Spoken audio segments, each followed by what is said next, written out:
भगवान श्री कृष्ण हिंदू धर्म के संपूर्ण अवतार कहे जाते हैं। उन्हें एक बेहतरीन राजनेता और 64 कलाओं का स्वामी भी माना गया है। आपने बहुत सारी ऐसी जानकारियां देखी होंगी कि आखिर कैसे भगवान श्री कृष्ण की मृत्यु हुई थी, कैसे उनके यदुवंश का नाश हुआ था। लेकिन आज हम जो जानकारी आपको देने जा रहे हैं वह थोड़ी सी भिन्न है। आज हम आपको बताएंगे कि आखिर कैसे भगवान श्री कृष्ण के मृत शरीर का क्या हुआ। क्या आज भी भगवान श्री कृष्ण जिंदा हैं? चलिए जानते हैं इस खास विषय के बारे में।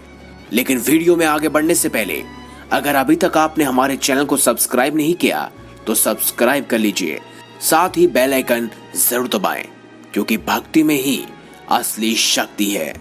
हिंदू धर्म में ब्रह्मा, विष्णु और महेश को इस संपूर्ण चराचर जगत के सृजनहार, पालनकर्ता और संहारक के रूप में देखा गया है। अब तक हिंदू धर्म में जितने भी अवतार हुए हैं वह केवल और केवल विष्णु भगवान के ही हैं। इनमें मत्स्य अवतार, कुमारता अवतार, मोहिनी अवतार, नरसिंह भगवान अवतार, वामन अवतार, परशुराम अवतार, राम अवतार, कृष्ण अवतार, यह विष्णु का आखिरी अवतार था।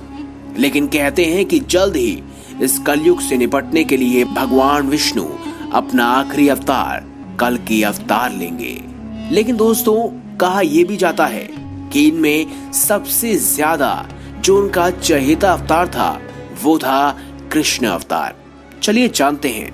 कहते हैं भगवान कृष्ण का जन्म 3112 ईसा पूर्व में हुआ था। वैसे तो श्री कृष्ण का जन्म मथुरा में हुआ था, लेकिन उनका बचपन गोकुल, वृंदावन, नंदगांव, बरसाना और द्वारिका आदि जगहों पर बीता। महाभारत युद्ध के बाद भगवान श्री कृष्ण ने 36 वर्षों तक द्वारिका पर राज किया। इसके बाद उन्होंने अपना देह त्याग दिया, यानी कि उनकी मृत्यु हो गई। कहा जाता है कि उस समय उनकी आयु 125 वर्ष थी। महाभारत के युद्ध के बाद जब दुर्योधन का अंत हो गया तो उनकी माता गांधारी बहुत दुखी हुई। वह अपने बेटे के शव पर शोक व्यक्त करने के लिए रणभूमि में गई थी। उनके साथ भगवान कृष्ण और पांडव भी गए थे। गांधारी अपने पुत्रों की मृत्यु से इतनी दुखी हुई कि उन्होंने भगवान कृष्ण को 36 वर्षों के बाद मृत्यु का श्राप दे दिया।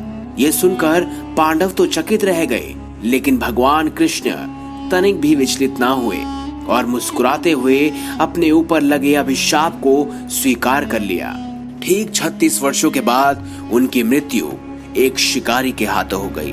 भगवत पुराण के अनुसार एक बार श्री कृष्ण के पुत्र साम को एक शरारत सूझी। वो एक स्त्री का वेश धारण कर अपने दोस्तों के साथ ऋषि मुनियों से मिलने गए। स्त्री के वेश में साम ने ऋषियों से कहा कि वो गर्भवती हैं। जब उन यदुवंश कुमारों ने इस प्रकार ऋषियों को धोखा देना चाहा तो वह क्रोधित हो गए और उन्होंने स्त्री बने साम को श्राप दिया कि तुम एक ऐसे लोहे के तीर को जन्म दोगे जो तुम्हारे कुल और साम्राज्य का विनाश कर देगा। ऋषियों का श्राप सुनकर साम बहुत डर गए।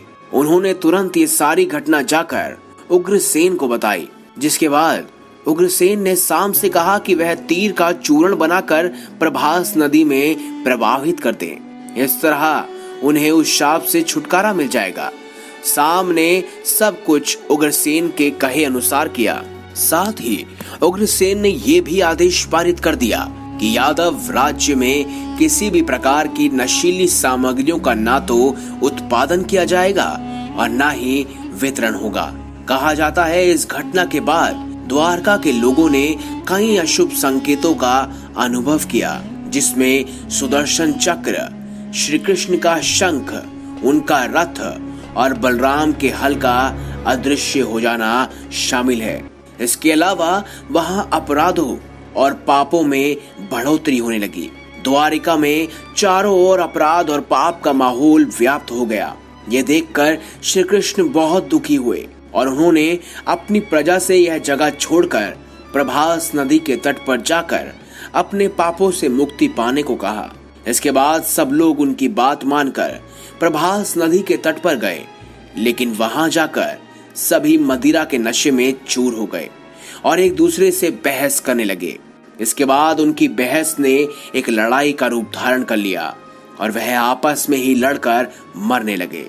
इस तरह आपस में ही लड़कर सभी लोग मारे गए। कहते हैं इस घटना के कुछ दिनों बाद ही बलराम जी की भी मृत्यु हो गई। भगवत पुराण के अनुसार भगवान श्री कृष्ण एक दिन एक पीपल के पेड़ के नीचे विश्राम कर रहे थे। तभी जरा नामक एक शिकारी ने श्री कृष्ण को हिरण समझकर दूर से उन पर तीर चला दिया, जिससे उनकी मृत्यु हो गई। वह तीर सीधे जाकर उनके पांव के तलवे पर लगा। आपको बता दें कि ऋषि द्वारा कृष्ण के पुत्र साम को दिए श्राप के अनुसार श्री कृष्ण को लगे तीर में उसी लोहे के तीर का अंश था जो साम के पेट से निकला था और जिसे उग्रसेन ने चूर्ण बनाकर नदी में प्रभावित कर दिया था। इस तरह ऋषि के श्राप के अनुसार समस्त यदुवंशियों का नाश हो गया था और गांधारी के श्राप के अनुसार महाभारत के युद्ध के बाद श्री कृष्ण के 36 वर्ष भी पूरे हो गए थे। कहा जाता है भगवान विष्णु यहाँ पर साक्षात विराजमान है। यहीं पर श्री कृष्ण की मृत्यु से जुड़ा राज है। कहा जाता है जब भगवान कृष्ण ने धरती पर जन्म लिया तो उनकी शक्ति तो अलौकिक थी, लेकिन शरीर तो मानव का ही था जो नश्वर होता ही है और एक ना एक दिन जो इस धरती पर जन्म जिसने लिया है उसे अपना शरीर त्यागना पड़ता ही है। जब भगवान कृष्ण की लीला समाप्त हुई तो वह धरती पर अपने इस अवतार और देह को छोड़कर स्वधाम चले गए थे। पांडवों ने उनकी देह का अंतिम संस्कार कर दिया। इस दौरान उनका पूरा शरीर तो जलकर नष्ट हो गया, लेकिन उनका दिल जलता ही रहा। पांडवों ने इस जलते हुए दिल को जल में प्रवाहित कर दिया और तब से यह लट्ठे के रूप में परिवर्तित हो गया। यह लट्ठा राजा इंद्रद्युम्न को मिल गया। उनकी आस्था भगवान जगन्नाथ में थी और उन्होंने उसी लट्ठे को भगवान जगन्नाथ के मूर्ति के अंदर स्थापित कर दिया। अब अगर भगवान जगन्नाथ के मंदिर के रहस्यों के बारे में अगर आप पढ़ेंगे तो आप पाएंगे कि भगवान जगन्नाथ का दिल आज भी धड़कता है। और दोस्तों, ये वही दिल है जो भगवान श्री कृष्ण का दिल था, जिन्हें पांडवों ने नदी में प्रवाहित कर दिया था और यह राजा इंद्रद्युम्न को मिला, जिन्होंने भगवान जगन्नाथ की मूर्ति के अंदर इन्हें स्थापित कर दिया। ऐसा कहा जाता है कि भगवान कृष्ण का वह अंश आज भी इस धरती पर मौजूद है। हर 12 वर्ष के बाद भगवान जगन्नाथ की मूर्ति बदल दी जाती है, लेकिन वह दिल अपरिवर्तित ही रहता है। उसे कोई नहीं बदल सकता और ना कभी कोई बदल पाएगा। तो दोस्तों, अगर आपको हमारी ये खास जानकारी, यह वीडियो अच्छी लगी हो तो इस वीडियो को लाइक करें, हमारे चैनल को सब्सक्राइब करें और उन्हें ज्यादा से ज्यादा शेयर अवश्य करें। धन्यवाद।